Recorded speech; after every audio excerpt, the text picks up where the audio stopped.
एक नदी में बहुत सारी मछलियां रहती थीं। इन मछलियों में 3 मछलियों का एक समूह भी था, लेकिन तीनों मछलियों के स्वभाव में बहुत अंतर था। एक दिन एक मछुआरा मछली पकड़ने के लिए आया। मछुआरों को देखकर तीनों मछलियां घबरा गईं। पहली मछली जान बचाने का उपाय सोचने लगी।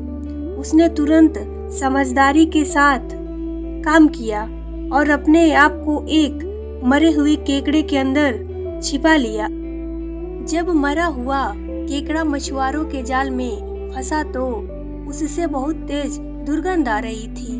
मछुआरे ने सोचा कि यदि मैं इस केकड़ों को नहीं फेंकूंगा तो इसकी दुर्गंध से बाकी भी मछलियां भाग जाएंगी। इसलिए उसने मरे हुए केकड़े को तुरंत पानी में फेंक दिया। पानी में फेंकते ही पहली मछली उस मरे हुए केकड़े से बाहर आई और नदी के उस भाग में जाकर छिप गई जहां मछुआरा पहले ही जाल फेंक चुका था, और इस प्रकार पहली मछली की जान बच गई। दूसरी मछली ने सोचा कि जब मछुआरे जाल फेंकेंगे तब बचने का प्रयास करेंगी, लेकिन तब तक बहुत देर हो चुकी थी।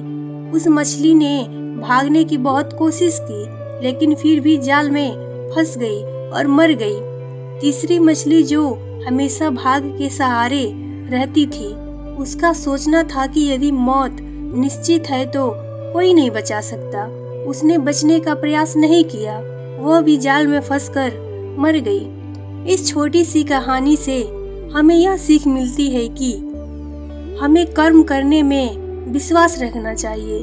भाग्य भी उन्हीं लोगों का साथ देता है जो लोग कोशिश करते हैं।